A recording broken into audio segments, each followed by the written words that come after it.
Math 7, Lesson 7.1. Today we're going to look at percents. A percent, which looks like this, is a ratio or comparison of a quantity to 100. So the word per means for each, and the word cent means 100. So the word percent means per 100. So or out of 100.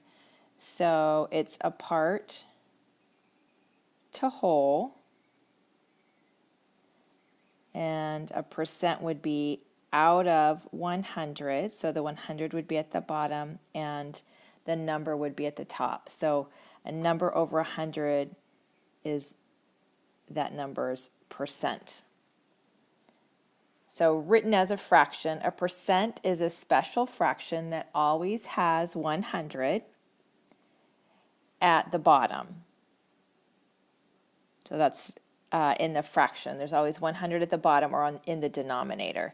So for example, if we have a fraction that's, let's say 30 over 100, that would be 30%.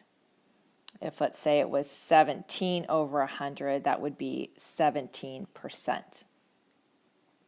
99 over 100 would be 99%.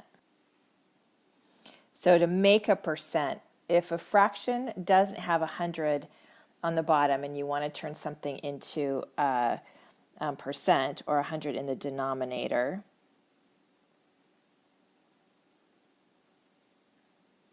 and you want to turn something into a percent, you want to change its form.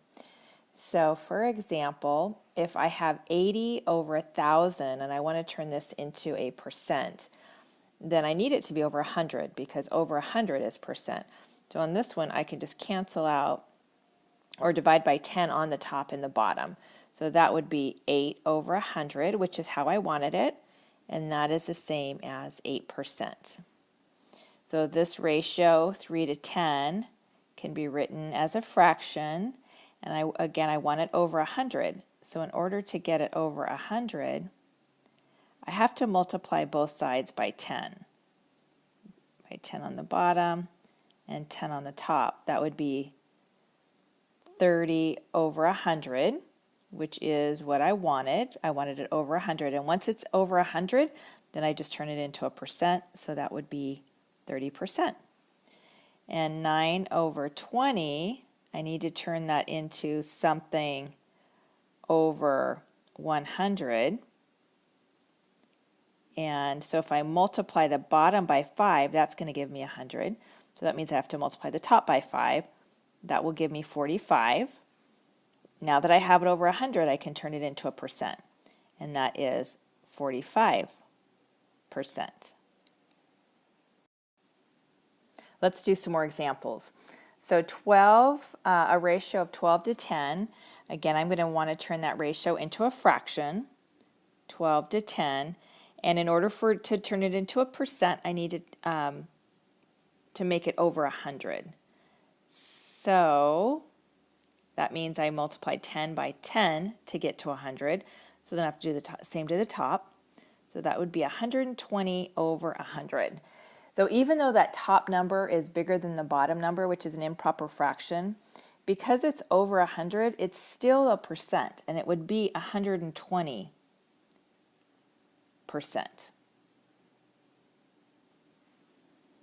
Let's do number 2. So I need my denominator to be 100. So what am I going to multiply it by to get to be 100? I'll multiply it by 10, which means I also have to multiply the top by 10. And when I'm multiplying a decimal by 10, I move the decimal over one place value. So it's going to move it over there, which is going to make that a 1. 1 over 100 is 1%. Number 3 is 30 over 1,000. And I need to turn it into 100. So I'm going to divide top and bottom by 10. And that's going to give me, which is the same as taking off a 0 on top and bottom, that's going to give me 3 over 100, which is 3%. Number 4, 45 over 1,000. So same thing, I'm going to divide top and bottom by 10, and that's going to put it over 100. And now when I divide 45 by 10, I am going to move decimal place over this way. So it's 4.5 over 100, 4.5%. Number 5. So this one is going to be 17 over 25. I want it to be out of 100 because I'm turning it into a percent. So if 25 is a factor of 100, which means I multiply 25 by 4 to get to 100. And so then I multiply the top by 4. So 17 times 4 is 68 out of 100. So now I can turn that into a percent, and now that is 68%. Number 6. What do I multiply the 5 by in order to get to 100? Since 5 is a factor of 100, I can do that. Multiply it by 20, top and bottom. So 5 times 20 is 100. 1.2 times 20 is 24. 24 over 100 is the same as 24%.